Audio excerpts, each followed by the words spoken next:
Hi, everyone. I'm Mariangela Maguire, and you're listening to Nothing But Now on Transformation Talk Radio. If you've listened to the show before, my purpose here is to support people on their mindfulness journey. And that is being able to bring our full attention to the present moment without judgment. And one of the things I've been talking about lately is the relationship between those habits of mind that lead to mindless behavior, mindless eating, mindless television watching, mindless reactivity to what's happening in our lives, and the relationship between those habits of mind and racism. For whites specifically, how is it that a belief in white racial superiority has become deeply embedded in our consciousness? And how can we bring that belief to conscious awareness so that we can change it? If we want to unearth and change a deeply held belief, I think one thing we have to do is pay attention to how we feed our minds. What information are we consuming day in and day out? And one barrier I think whites have in particular is that we often have a very limited and therefore distorted information about and experience with Black Americans. So as part of my mindfulness journey, I want to use this platform to disrupt our habits of mind that reinforce white racial superiority. Disrupting those habits means feeding my mind and yours with counter narratives, with stories from Black Americans about their, in some ways, ordinary and in many ways, extraordinary lives. So my guest today is Cortney Hill, and you may remember that Cortney was on the show a few weeks ago, and he talked about his work as a videographer. He talked about his extensive international experiences, his work as a teacher around the world, actually. And after the show was over, we were chatting, and we realized we wanted to have a more explicit conversation about race. So Cortney, welcome back to Nothing But Now on Transformation Talk Radio. Hi, thank you for having me again. Well, it's great to have you here. As I mentioned before, you and I met when you were a student at Knox College in Galesburg, Illinois, and I was on the staff there. And we decided to do this show because we want to have a difficult conversation. And I really appreciate you saying that you wanted to do that. Can you tell me, what made you say, Mariangela, let's do this again? I think I felt like after that conversation, which was a wonderful, like I said, thank you for having me on and giving me the opportunity. Well, I love talking to you. Yeah. And so I felt like there were things that I might have been reserved on. Okay. Conversations that I typically hadn't had with anyone before. Mm-hmm. And as I am with you, I don't know why I couldn't be as full as I wanted to be, maybe, I think. Okay. And so I think I wouldn't say I danced around any of your questions, but I felt like I could have hit on the target a little bit better than I did. Okay. I really was hitting surface, not just surface level. I think I went pretty deep, but I think I definitely could have done, hit them a little bit harder. Okay. And one of the things we did talk about some of your experiences abroad and how, and the role that your race and other people's perception of your race played in those interactions. And that was really revealing and helpful. But we didn't really turn towards our own situation. And I think it's interesting what you're saying, because you and I have known each other for several years. We've talked about race before, but it is still a very tender topic. And so I appreciate your careful consideration of these issues and your willingness to talk about them more freely with me today. So, but because this is a kind of a tough spot, and because this is what I do on the show, let's start with 3 deep breaths, shall we? Because we know that it helps clarity and focus and calmness, and that's how we want to feel to have this kind of conversation. So first breath, we're just going to pay attention to the sensation of the air entering and exiting our body. Second breath, we pay attention to any place we feel tension and relax. And then third breath, we're just going to set our intention for this moment. And mine is going to be open. I want to hear what Cortney has to say, and I hope you do too. So breath number 1, just pay attention to the breath.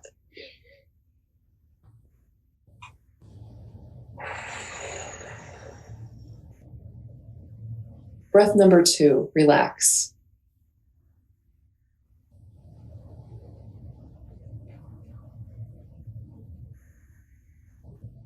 And breath number 3, set your intention.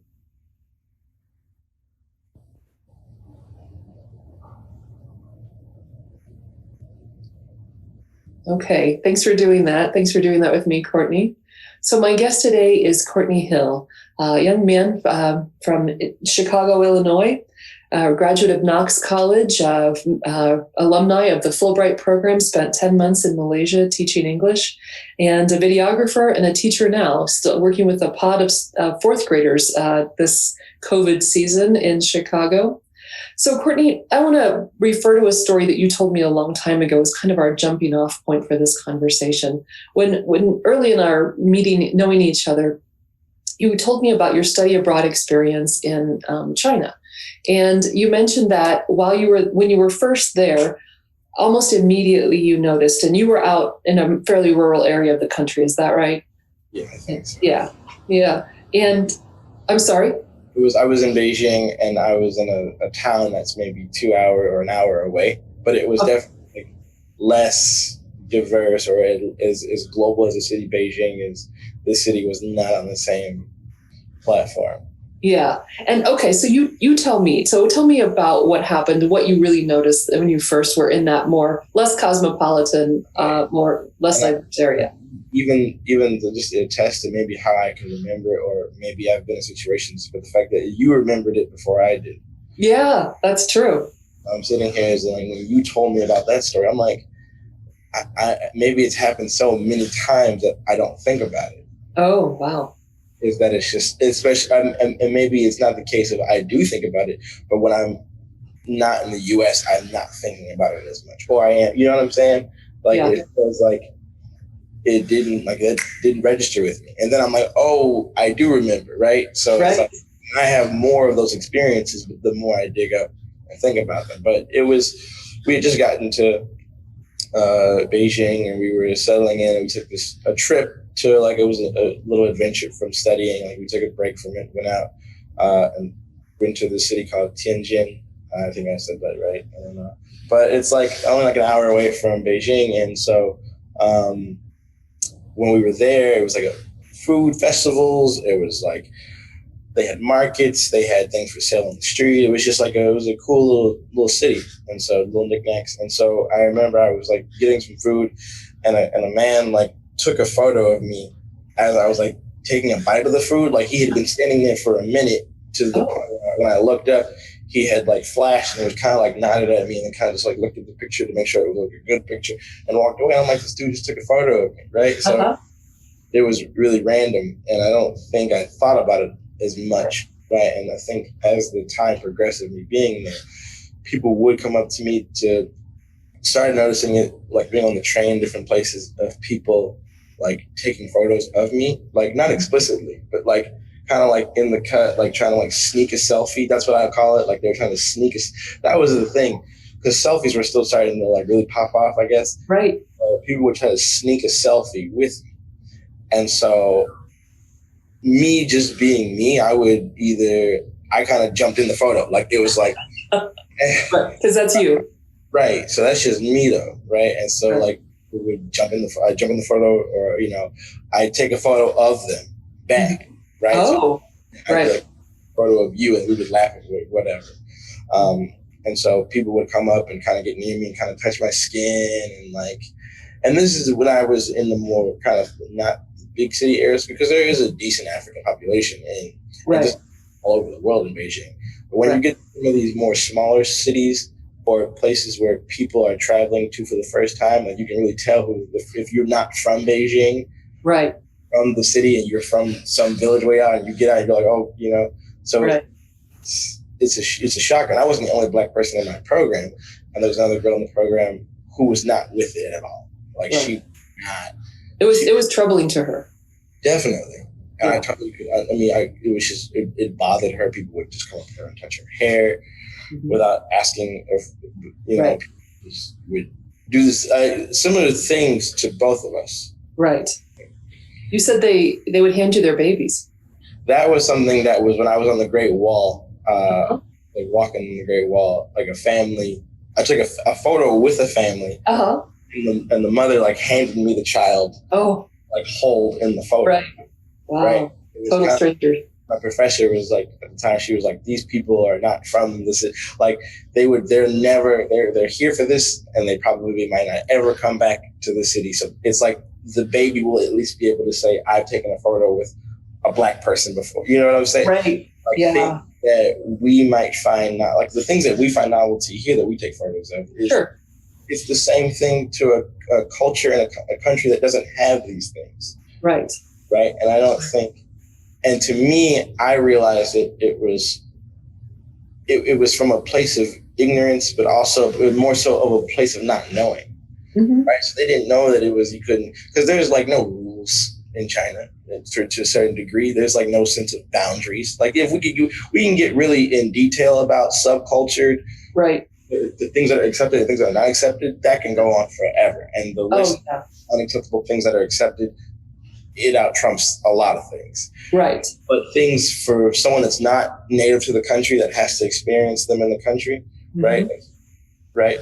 These were things that I had to figure out, how am I going to deal with these experiences? How am I? And so for me, I chose to embrace them. I took them as a moment of like, I wrote about it in my application of just like being vulnerable. Like, and that was more so in my Fulbright application, but I didn't realize how I was really being vulnerable in that time period. Absolutely. I was in China, right? I was like extremely vulnerable. I was like willing to let people, I'm holding people, like no one in the US would just hand me if you didn't know me, just hand me your child to take a photo, right? So there was a lot of just like, it was curiosity, people, and the one thing being, and that was the cool thing, is like you say, where you from? Chicago, and the limited English that anyone may speak. If you say Chicago, oh, Michael Jordan, Chicago. Right. That is the magic word. Yeah. Magic word. You say Chicago, people say Michael Jordan, Chicago Bulls, and you have a friend. So that was something that was like, it connected me with a lot more people than I realized. And so, when you told me that story, one of the things that really stood out to me about it was that almost instantaneous decision you had to make, which was essentially, how am I going to react to this? How is this going to have an impact on me or not? And so you turned it to an open-hearted, they don't know, first time. I mean, you've just given us this great explanation of how these people were different from city dwellers, what this experience was like for them. And, I hear the vulnerability, and I also hear the open-heartedness in what you're saying. And one of the things you had said to me at the time was, those same behaviors in the US would not have been acceptable to you either, just as they were troubling to your classmate. Right. And so, one of the things I've been thinking about a lot that I think is very hard for whites to wrap their minds around is the dailiness of, so if you're you're a Black American living and working here in the United States back, or your childhood, and you never know when someone is going to orient to you based solely on your race.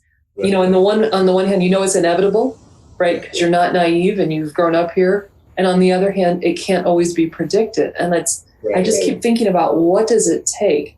So is that an accurate description, that it is both inevitable and unpredictable? Never, you have to always be I'm never not aware of who I am when I'm in the U.S. right? Mm-hmm. And these things, and I don't know how much should I go back into that international piece, but I didn't think about police. Police weren't looking for me. Right. They probably for some, but they weren't. I wasn't worrying about if I was being followed in the store. If someone thought I had enough money to pay for something or not, someone asking me why I was where I was, if I was never questioned. I was treated like a celebrity to a degree, because especially within the States, I think these are things that you have to, I'm never not aware of these things, of where I am, because I know I have to move a certain way, or else I'll be perceived. And that's enough. That's taxed. Just having that mental capacity and Black people across the country. And it's nothing new by any means. It's things people have been saying, and amongst Black people, amongst my friends, that we share amongst ourselves all the time. Mm-hmm. And it seems like now it's like a thing to be talked about. Like it's, right. And so, it's either now or never, right? And so, but I'm kind of losing my train of thought right now. That's okay. I don't know. Just because we're just chatting, right? So when's the last time you thought somebody reacted to you based on your race? Probably last night, because I just took my hair out and I was walking out. Probably like last night around 9 o'clock, walking down the street, had my mask on, trying to be right. Someone looked at me and just like saw me coming and like crossed the street, like turned the block, looked at me and was like, "Oh, now I'm going to the side of the street." Mm-hmm. So it was like, but these are things that it's as little as those things happen in little ways, from someone grabbing their purse to moving into another, checking that they have their purse, or like someone kind of looking down or grabbing their phone real quick to make it look like before having this small encounter, right? Right. But it just passing you on the street. Passing on the street, right? Mm-hmm. I think for a lot of white people, it may feel like by ignoring it, it's easier on both ends. Mm. But it's just as taxing, like I said, like I feel like I would love to know what is taxing as this is on Black people in America that have to live either a dual life when they go into work and when they come home, or when they just live their life, period, and the way someone else reacts to them. It'd be interesting to see like the reverse of that, like a white person who is like, that has to, like, is mental as taxing as it is for me to think about these things. I wonder what the reverse is of a white person going, man, I gotta act like I know what's going on, or the like that's enough conscious thought that I have to, let me take my phone out real quick to not make eye contact with this person, so I don't offend them, or I don't look like that I don't, you know what I'm saying? Right. Right. Like that's just like it's fake, and so it's fake. But it's just as taxing as like I would say it's just as taxing as the same, but it's like you're thinking about it in a way that right. Yeah, I think that's a good point. I've been thinking about, as you're talking about, what's my experience of that? I think one thing I've been doing, especially with COVID, is because of the masks. When my partner and I go for a walk in the morning, we often cross paths with people, white, Black, Asian, etc.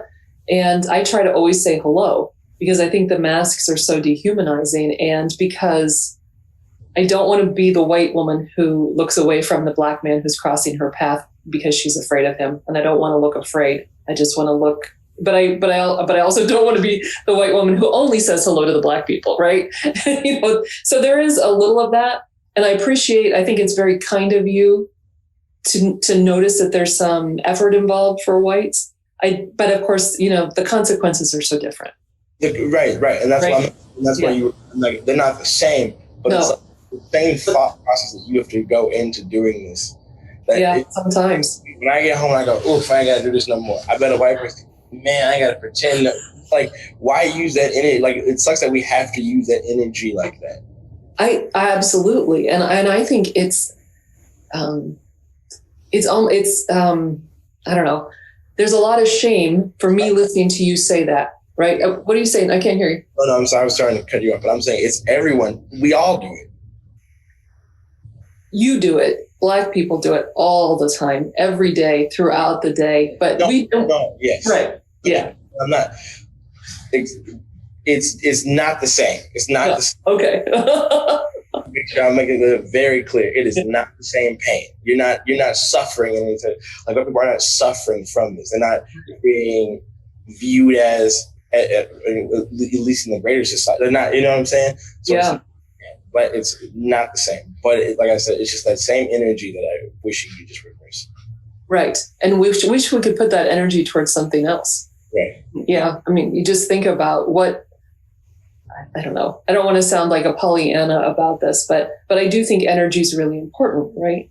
And what is, when you have to put so much energy into that kind of, I don't know, how would you describe it? Like, do you feel like you always have your guard up, or you're always on alert, or can you talk about that? I'm really aware of my surroundings. Okay. I know that I have to, like, here's an example. When I go out up north, back pre-COVID, I went out up north and I was wearing Jordans. Like, clubs or bars won't allow you to come into their establishment with Jordans on. And okay. Just gonna stop you for so you're in Chicago. So up north is the north side of Chicago. Chicago, right? Is that a white side of Chicago? More white, definitely more white. Okay. More of where the going out scene is for anyone. Okay. People your age. Yeah. Right. So a lot of places would be like, no Jordans. I'm right? sorry. I'm too old to even understand that. Well, I don't know what Jordans are, but why Michael Jordan. Why? Right. So why wouldn't? Because they go, black people wear Jordans. Yeah. To me, it's like, it's just saying they don't want black people here. It's like, no Jordans. No, like, when there's a dress code. Okay. Right. So like, they make it the dress code. They call it the dress code. But you call it the black code. Right. And so it's like, it's basically saying we don't want black people here. Right. Right. So, wow. No Tims, no, like, and things that I wear, things that my friends wear that are, right? No, not in here. So you gotta dress like the people who are right to be welcomed in this establishment, to be served here. Mm-hmm. And I've seen white people with Jordans get in bars, right, in places that I couldn't get into. Wow. So like, that's how it's done here, and it's so blatant. Mm-hmm. Yeah, that's not even subtle. No, it's not. It's not. Right. Okay. So that's like one example I feel like that I can think of off the top of my head real quick. But it's just like, it's something you don't turn off. Like, I'm constantly aware of how the people it could be someone that you see at a store, when you're walking down the street. And I do the same way. You try to be hello. Right. You know, but it's still like, someone's, and it's so, for some people, it's just so natural for them to ignore, not, because you can live downtown, you can live on the north side, you can live someplace where there probably is not a lot of black people living there. So this is not your world.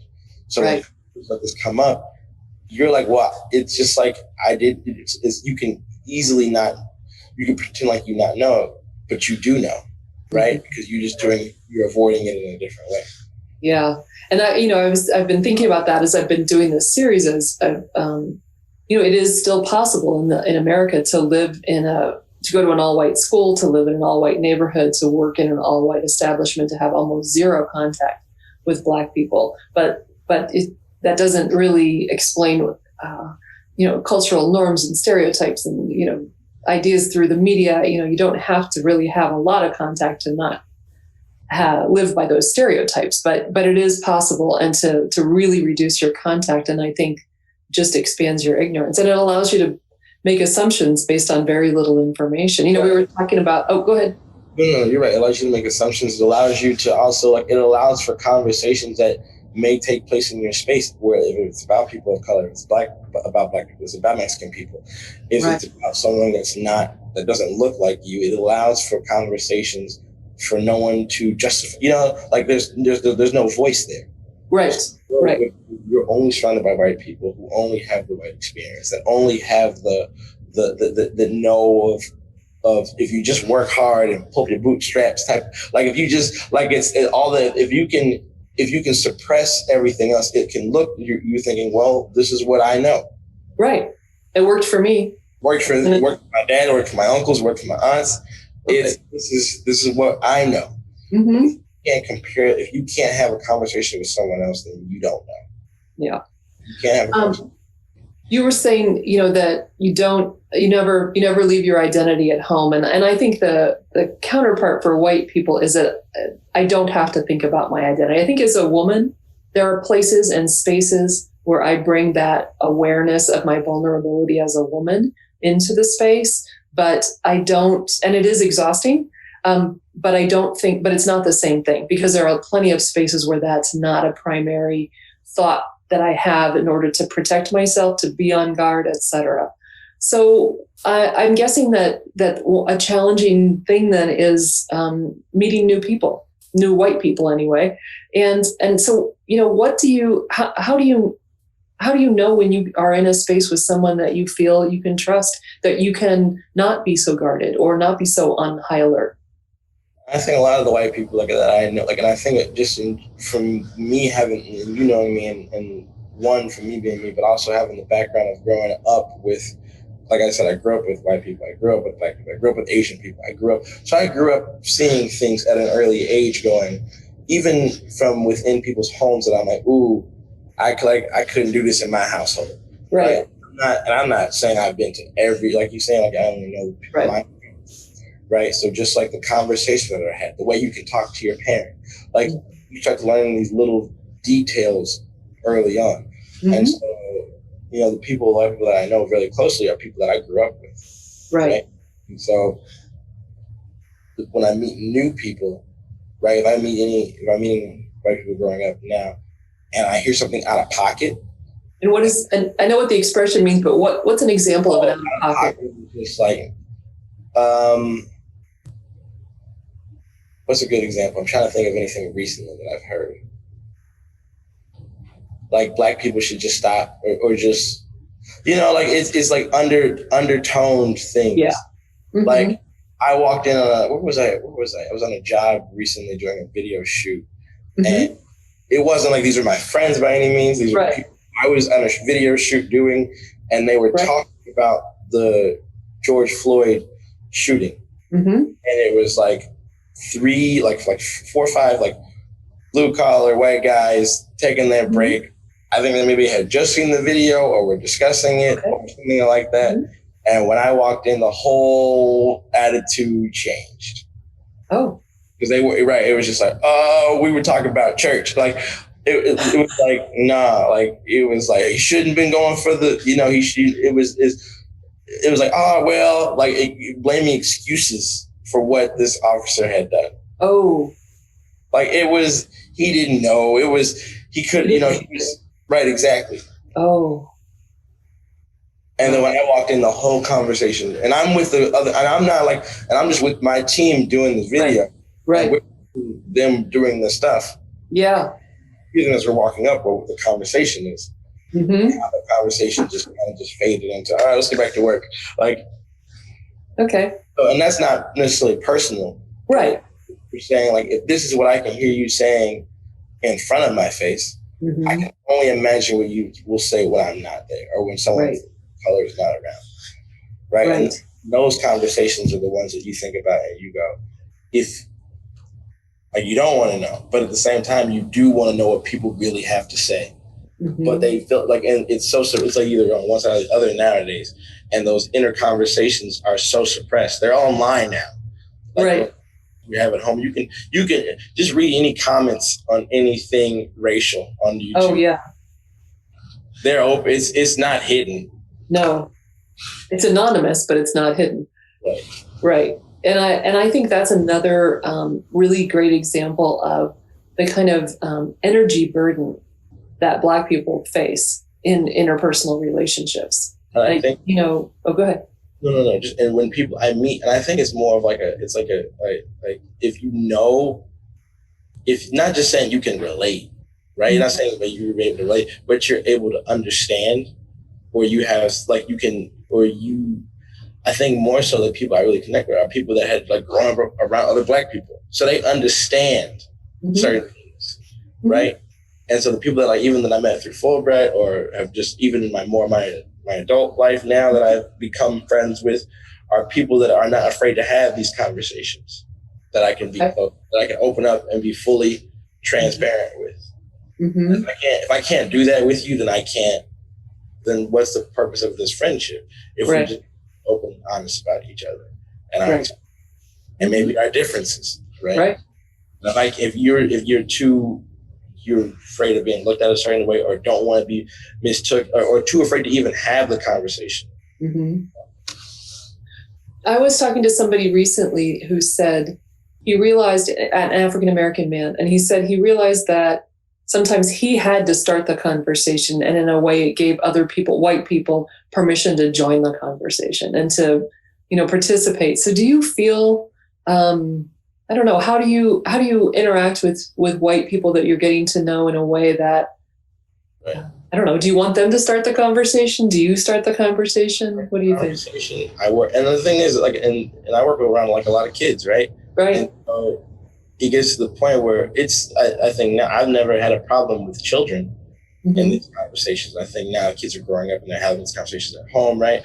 And so we talk about things very open and honest, and that's really cool, which I like to do with the kids, even among the kids that I was teaching last year, or kids that I'm teaching in this pod now. Right. That when we talk about race, we can talk about it. What do the kids want to talk about?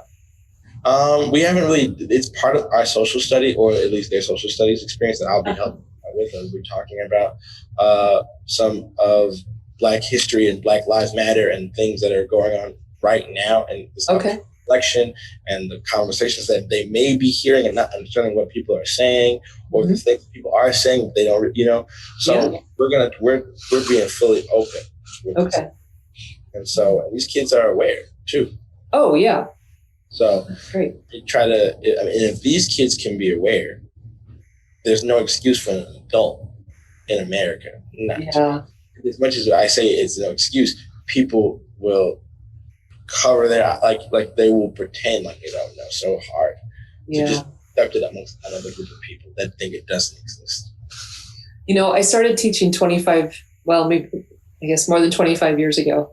And when I was first teaching, I remember students, who then, like in their early 20s or late teens, saying, well, my grandparents, but it's a generational thing. And I think, to be blunt, those people are dead.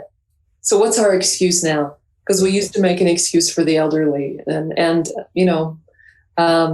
those people are dead. So what's our excuse now for it still being a problem? That's a real solid point.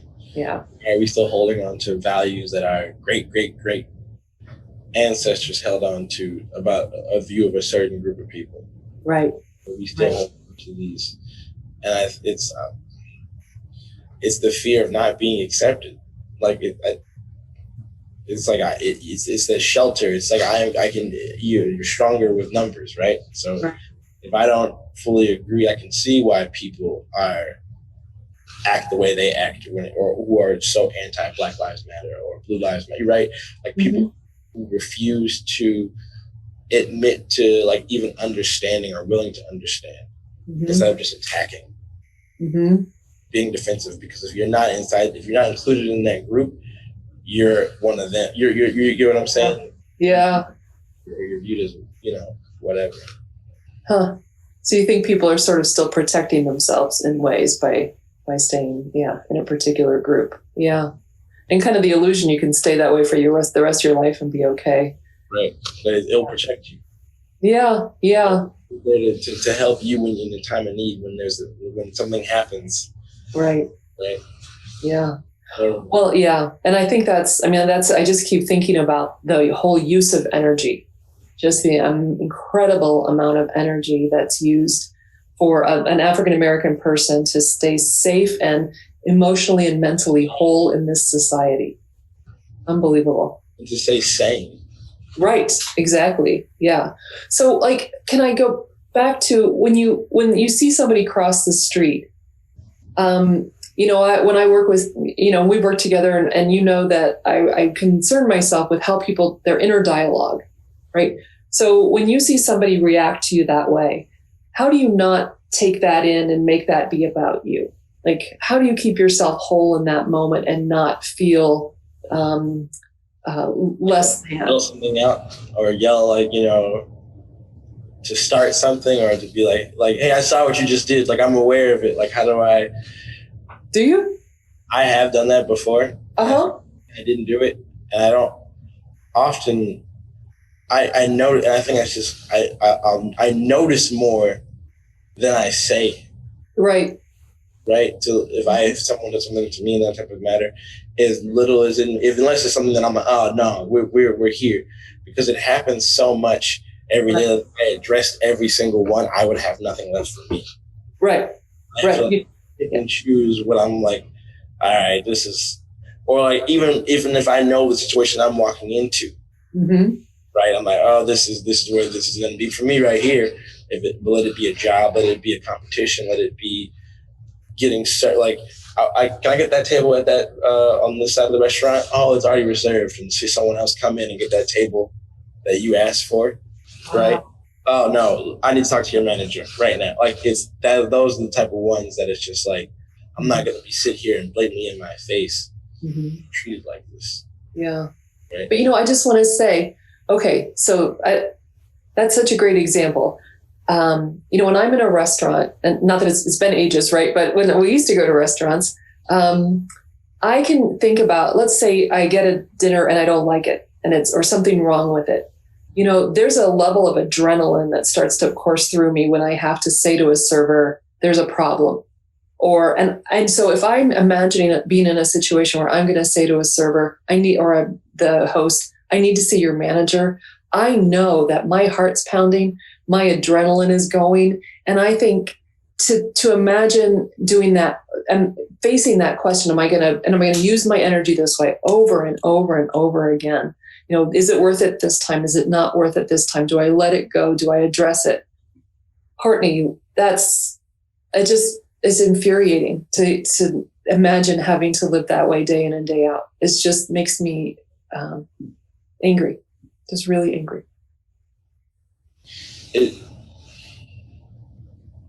And it's like, as much as it's like, it's so, for me and other Black people or people, it's a part of our existence. Right. It's routine. It's routine. Oh. And that's why it's so like when that happened last night, when they crossed the street, it was such a routine where it was just like, I don't even have the energy at this point to right. It's just like, it's because it's going to happen again. It's not going to happen. Right. That's the thing that has to happen from within inside them. I can't. It's not going to, because I saw it, they saw it too, but they did it though. They acted upon it to move a certain way. Just how I have to make sure I have to move in the defense. Right. Right. If no one's attacking me, I don't have to move anywhere. Right. Right. Yeah, and it's interesting because my experience of you is as such an open-hearted person. So and a person who's willing to be vulnerable and allow himself to be vulnerable. So to hear you talking about this and to imagine the amount of energy you have to spend really in that kind of either, do you feel like you walk through the world with your guard up? I do. I feel like and that's no matter if I'm home or abroad, I'm aware and I'm walking with my guard up. There have been instances where I get a moment of that, of just that moment of peace. Right. But then something happens and it kicks right back in. Right. And I think in as much as I've like traveled, right? It's typically it's funny because it's like it's usually when I'm away from my home. My home where I'm supposed to feel the most comfortable. Right. I'm supposed to feel the most safe, the most secure. But I feel less of that in my own home than I do in any other country I may travel to. There you go. Yep.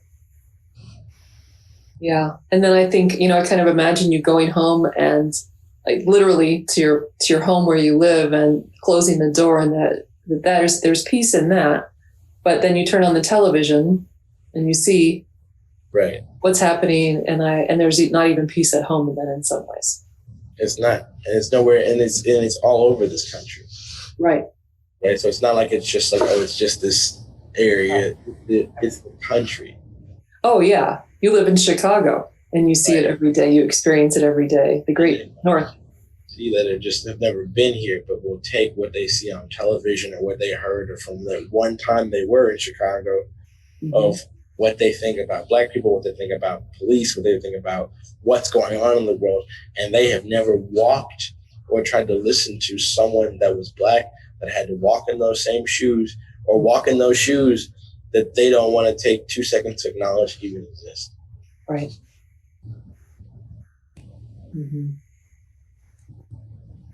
Huh. It's like it doesn't turn off. Right. It's just I've never turned it on. You can't turn it off. Like I said, it's still, when I'm abroad, it's still on by any means. I gotta make sure I'm aware of. I don't know what's going on. I'm aware of things. Right. But is fully on when I'm here. Right. Always. Right. Okay. Hey, Cortney, let's take a break. Yeah. Okay. And when we come back, we'll keep talking about this. And so, folks, you're listening to Nothing But Now on Transformation Talk Radio. I'm Mariangela Maguire, and I hope you'll join us after the break.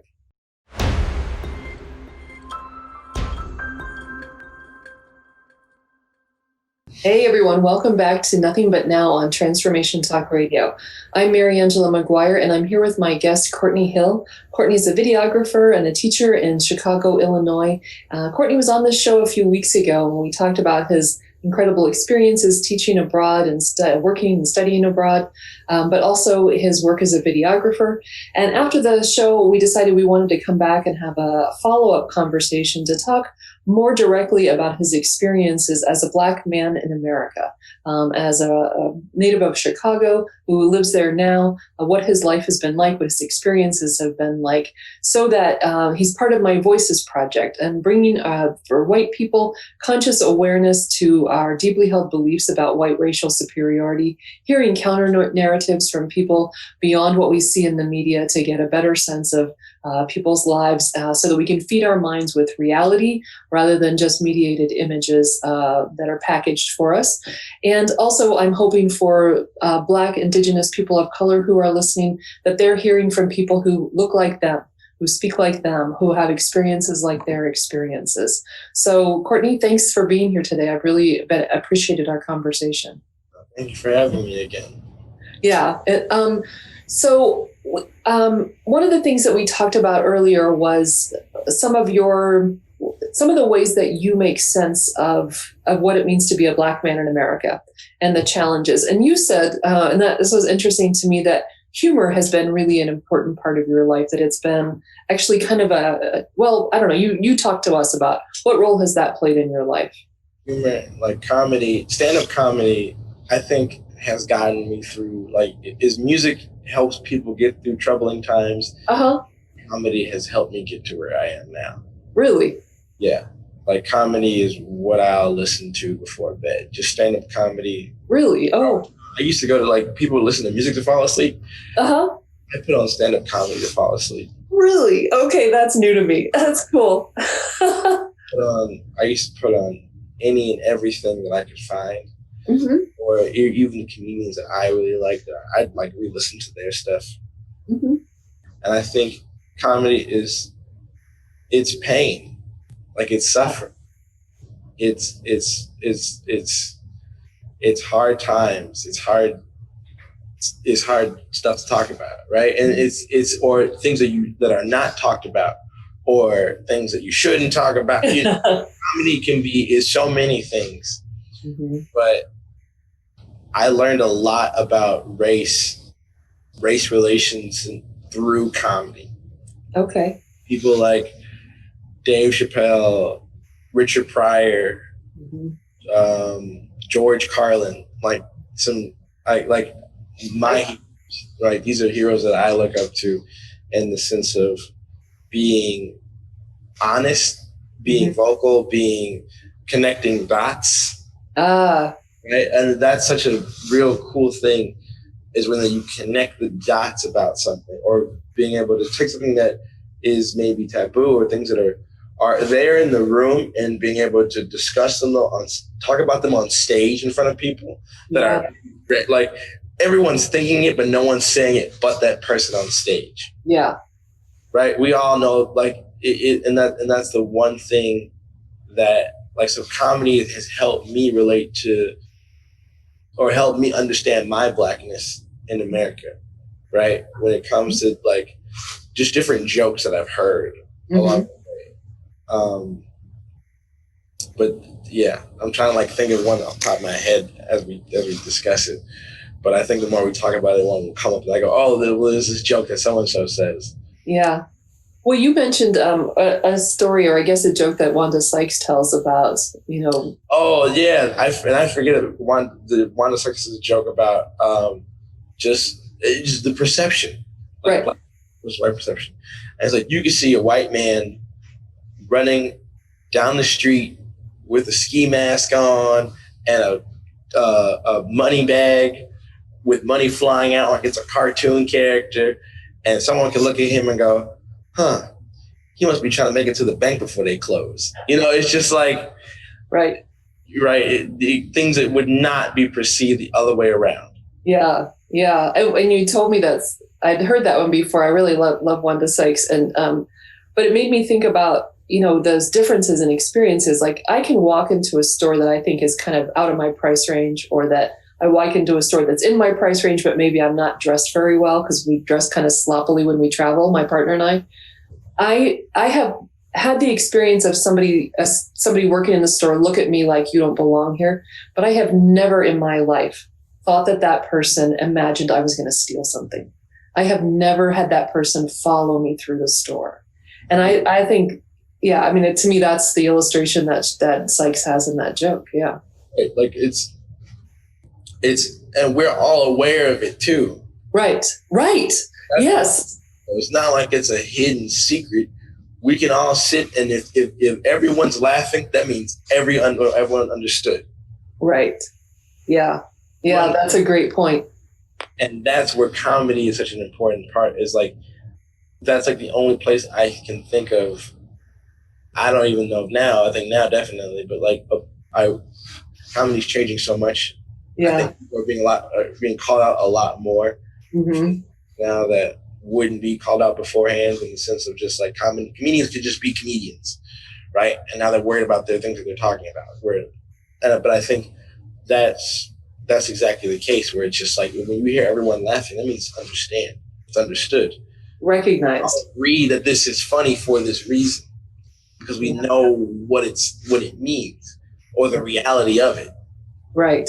So that the white person in the audience who laughs uproariously gets it, knows it's true, and then walks outside and says, I don't see color. I don't see race. Right. I don't think there's any such thing as systemic racism.